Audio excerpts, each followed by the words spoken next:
Hello everyone, so welcome back to our YouTube channel. तो आज के वीडियो में हम सर्कल से रिलेटेड जो कि क्वेश्चंस हैं उनको हम डिस्कस करने वाले हैं। तो चलिए शुरू करते हैं। पहला क्वेश्चन ये बोल रहा है कि find the equation of circle which bisect the circumference of the circle given. तो जो कि हमारा ये 3 सर्कल दिया गया है, तो इसमें हमको बताना है कि एक ऐसा सर्कल बताना है जो कि इन तीनों सर्कल को बाइसेक्ट करे। इसको भी बाइसेक्ट करेगा, इसको भी बाइसेक्ट करेगा और इसको भी बाइसेक्ट करेगा। अच्छा, बाइसेक्ट करने का मतलब क्या होता है, पहले हम ये समझ लेते हैं। बाइसेक्ट करने का मतलब ये होता है कि यदि हम एक सर्कल ये बनाए हैं और हमारा दूसरा सर्कल ये है, यदि ये सर्कल इस सर्कल को बाइसेक्ट कर रहा होगा तो फिर डेफिनेटली ये वाला जो सर्कमफेरेंस है, ये वाला जो लेंथ है, वो इस वाले लेंथ के बराबर होना चाहिए। सेम उसी तरह ये जो लेंथ है वो इसके बराबर होना चाहिए। तब हम बोलेंगे कि ये जो सर्कल है वो इस सर्कल को बाइसेक्ट कर रहा है। सेम वहाँ पर यहाँ पर भी आप बता सकते हैं कि ये जो लेंथ है वो इसके इक्वल होना चाहिए। तभी हम बोलेंगे कि ये जो कैपिटल सर्कल है, ये जो बड़ा वाला जो सर्कल है, वो इन तीनों सर्कल को इक्वल बाइसेक्ट करेगा।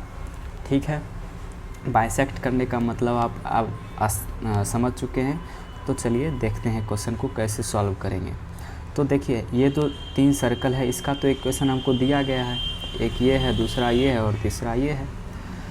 तो इसका सेंटर क्या होगा पहले हम वो लिख लेते हैं और रेडियस क्या होगा वो हम लिख लेते हैं। या फिर हम एक काम करते हैं, ये तीनों भी नहीं लिखते हैं, अभी हम इसको एक तरफ ले आते हैं ताकि हमको आसानी हो समझने में। एक सर्कल ये हो गया और दूसरा सर्कल ये हो जाएगा और तीसरा सर्कल का जो इक्वेशन है वो ये हो जाएगा। ठीक, अब हम ये जो बड़ा वाला जो सर्कल है जिसका हमको इक्वेशन पता लगाना है, उसका हम मान लेते हैं कि जनरल इक्वेशन जो कि हो जाएगा x² + y² + 2gx + 2fy + c = 0। ये जो बड़ा वाला सर्कल है उसका हमने इक्वेशन ये मान लिया। ठीक, अब देखिए, ये जो मान लेते हैं कि ये जो सर्कल, ये जो बड़ा वाला सर्कल है, ये जो छोटे वाले सर्कल को जो बाइसेक्ट कर रहा है, तो फिर इससे गुजरता हुआ एक कॉमन कॉर्ड भी होगा डेफिनेटली। मान लीजिए कोई भी 2 सर्कल आपस में एक दूसरे को कट कर रहा है तो कहीं ना कहीं एक कॉमन कॉर्ड तो बनेगा जो कि दोनों सर्कल का कॉमन कॉर्ड होगा। सेम उसी तरह ये एक कॉमन कॉर्ड होगा जो कि ये सर्कल और ये बड़ा वाला सर्कल दोनों का होगा। सेम उसी तरह यहाँ पर भी होगा और यहाँ पे भी होगा। तो ये 3 कॉमन कॉर्ड हमको मिलेगा। ठीक, अच्छा, कॉमन कॉर्ड का इक्वेशन हम कैसे पता लगाते हैं? कॉमन कॉर्ड का इक्वेशन हम कैसे पता लगाते हैं?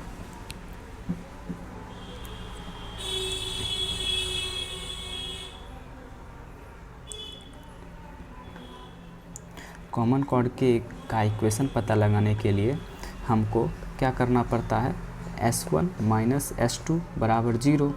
मान लेते हैं कि ये एक बड़ा वाला सर्कल है जो कि हम बोल देते हैं इसका इक्वेशन S है, और हम इसको ऐसे बोल देते हैं कि S, और ये S1 है तो हम बोल देंगे S - S1 = 0। इसका इक्वेशन, इस लाइन का इक्वेशन। ठीक, और उसी तरह ये यदि S2 है तो फिर ये जो है इसका कॉमन कॉर्ड का इक्वेशन हो जाएगा क्या? S - S2 = 0। सेम उसी तरह यदि ये S3 है तो इसका इक्वेशन हो जाएगा S - S3 = 0। और ये तीनों भी चूँकि सर्कल के ही इक्वेशन है तो इसमें इक्वल टू देना तो पड़ेगा ही, क्योंकि इक्वेशन तो तभी बनेगा जब हम = 0 देंगे। ठीक, अच्छा, अब ये जो सर्कल आया और ये जो कॉमन कॉर्ड है, क्या आपको नहीं लगता है कि ये जो है, ये जो इसका जो सेंटर होगा उससे ही कहीं ना कहीं पास कर रहा होगा? क्योंकि हमको तो ऐसा सर्कल, ऐसा हमको एक सर्कल बनाना है जो कि इक्वल डिवाइड हो, इसका लेंथ और इसका लेंथ आपस में बराबर होना चाहिए। बराबर तो तभी होगा जब ये कॉमन कॉर्ड इसके सेंटर से गुजरता होगा, इस सर्कल के सेंटर से गुजरता होगा। ठीक, अब इस सर्कल का सेंटर क्या होगा? इस सर्कल का सेंटर हम यहाँ से निकाल लेंगे। सर्कल का सेंटर क्या हो जाएगा, यहाँ से 0,0 हो जाएगा, यहाँ से बता सकते हैं 0,-1 हो जाएगा, और यहाँ -1,0 हो जाएगा। ठीक, आप निकाल सकते हैं।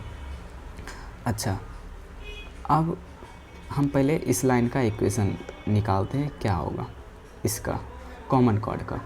तो कॉमन कॉर्ड का इक्वेशन हम क्या बोलेंगे, हम बोलेंगे s - s1, मतलब ये हो गया s, ये हो गया आपका s, और ये s1 है, ये s2 है, और ये s3 है। तो s - s1 करेंगे तो हो जाएगा आपका, पहले हम यहाँ पे लिख रहे हैं s - s1, तो ये हो जाएगा आपका 2gx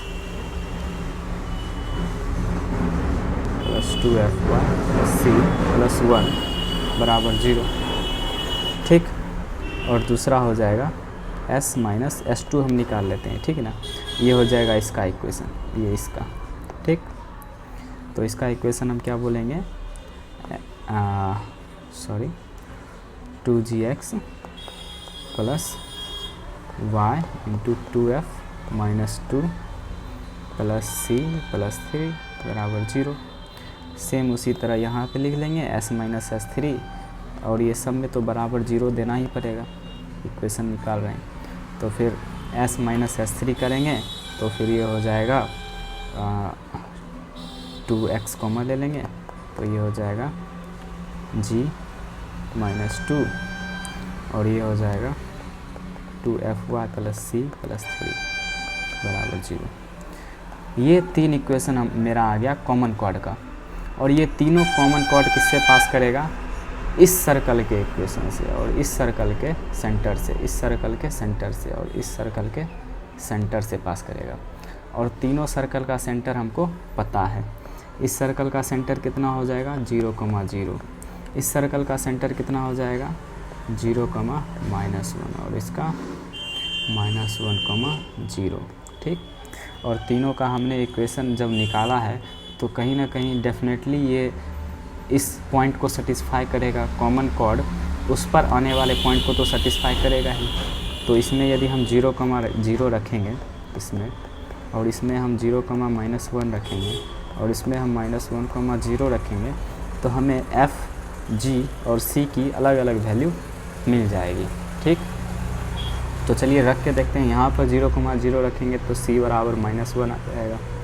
इसमें यदि हम 0,-1 रखेंगे तो फिर ये हो जाएगा 2f - 2 × -1, और ये -1 है तो ये +2 = 0, और ये हो जाएगा आपका 2f - 2 = 2, और ये f बराबर हो जाएगा आपका 2।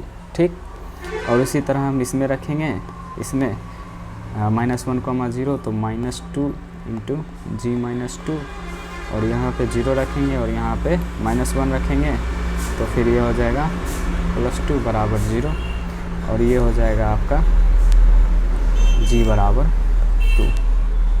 ठीक, तो इससे g = 2, इससे f = 2, और यहाँ से आ गया c = -1। ठीक, और हमको जनरल इक्वेशन का जो सर्कल जो हम माने थे उसमें तो हमको 3 ही चीज़ अननोन था, g, f और c, और तीनों चीज़ हमको मिल गया। तो यही तो एक कैपिटल सर्कल, ये जो बड़ा वाला सर्कल है उसका इक्वेशन हो जाएगा। तो उसका इक्वेशन क्या हो जाएगा, x² + y² + 2 × g यानी 4x + 2 × y, f × y मतलब 4y + c हो जाएगा -1 = 0। तो ये आपका क्या हो जाएगा, ये हो जाएगा आपका, ये जो कैपिटल सर्कल है, ये जो बड़ा वाला सर्कल है, उस सर्कल का इक्वेशन हो जाएगा, उस सर्कल का इक्वेशन हो जाएगा ये। ठीक, ये हो जाएगा, और यही तो हमसे पूछ रहा था, तो यही हो जाएगा आपका आंसर। ठीक है, तो आई होप कि ये आपको जो क्वेश्चन जो पहले आपको थोड़ा सा कठिन लगता होगा, आई होप कि ये आपको समझ में आ गया होगा कि किस तरह से निकालते हैं।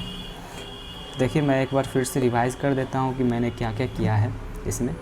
तो देखिए हमको क्या दे रहा था, हमको दे रखा था इसमें कि 3 सर्कल के इक्वेशन दिए हुए थे। ठीक, एक ये, दूसरा ये, और तीसरा ये। तो तीनों हमने सर्कल बना लिया। और हमको एक ऐसा सर्कल पता लगाना था जो कि इन तीनों सर्कल को इक्वली बाइसेक्ट करे, सरकमफेरेंस ऑफ द सर्कल को बाइसेक्ट करना चाहिए था। तो हमने एक ऐसा सर्कल बना लिया जो कि इसको मतलब इसकी लंबाई और इसकी लंबाई को इक्वली बाइसेक्ट करेगा। तो हमने ये कैपिटल वाला एक सर्कल निकाला, ठीक।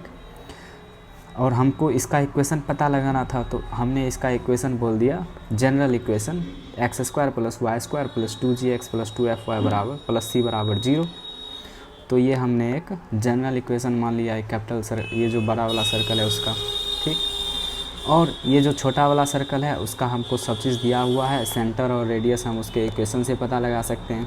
इसका सेंटर हो जाएगा 0,0 पे, और इसका हो जाएगा 0,-1 पे, और इसका हो जाएगा -1,0 पे, ठीक। और मान लेते हैं कि कोई भी दो सर्कल जब आपस में इंटरसेक्ट करेगा तो कहीं ना कहीं एक दूसरे को बाइसेक्ट करेगा। यहाँ पे बाइसेक्ट करा और यहाँ पे बाइसेक्ट किया, और जब बाइसेक्ट करेगा तो एक कॉमन कॉर्ड भी आएगा। तो ये रहा हमारा कॉमन कॉर्ड, और ये रहा इसका कॉमन कॉर्ड, और ये रहा इसका कॉमन कॉर्ड। तो 3 हमको कॉमन कॉर्ड मिलेगा।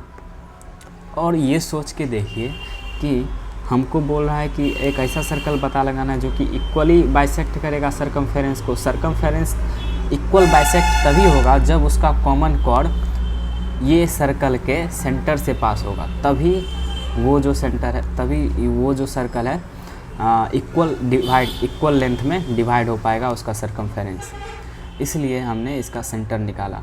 और इसका जो कॉमन कॉर्ड निकालने का जो फॉर्मूला होता है वो आप जानते होंगे, s - s1 = 0। इसका मतलब हमने कैपिटल सर्कल, ये जो बड़ा वाला सर्कल है और ये छोटा वाला जो सर्कल है, दोनों सर्कल के इक्वेशन को जब हम माइनस करेंगे और इक्वल टू में जब 0 करेंगे तो हमको ये कॉमन कॉर्ड का इक्वेशन मिलेगा। तो हमने ये कॉमन कॉर्ड का इक्वेशन निकाल लिया, ये पहला वाला, ये, और ये दूसरा वाला, और ये तीसरा वाला, ठीक। तो हमने तीनों कॉमन कॉर्ड का इक्वेशन निकाल लिया, और तीनों कॉमन कॉर्ड उसके सेंटर से पास करेगा। ये इस सर्कल के सेंटर से, इस सर्कल के सेंटर से और इस सर्कल के सेंटर से पास करेगा। तो तीनों को हमने इस पॉइंट, ये जो पॉइंट है, ये तीनों पॉइंट हमने तीनों सर्कल में अलग अलग रख दिया, ठीक। तो जब हम इसमें इसको रखेंगे तो हमको c का मान आ गया, c बराबर -1, और इसमें जब हम रखेंगे तो f बराबर 2, और इसमें जब रखेंगे तो g बराबर 2, ठीक। और हमको जब, अब देखिए, जब हमको c, f और g मिल गया तो हमको और क्या चाहिए? बस हमको यही तो चाहिए। सर्कल का इक्वेशन पता लगाने के लिए हमको मात्र 3 चीज़ चाहिए होता है। एक चाहिए होता है उसका f, एक g, और तीसरा c। f, g and c, ये 3 चीज़ चाहिए होता है। तो हमको तीनों चीज़ तो मिल गया। अब हमको ये जो बड़ा वाला सर्कल है इसका इक्वेशन आसानी से मिल जाएगा जब हम इसमें इसको और इसको रखेंगे तो, ठीक। इसमें इसको रखेंगे तो ये आ जाएगा, और यही हमारा आंसर हो जाएगा। ये इक्वेशन हो जाएगा इस सर्कल का, ठीक, कैपिटल सर्कल का। तो चलिए, आई होप कि आपको समझ में आया होगा।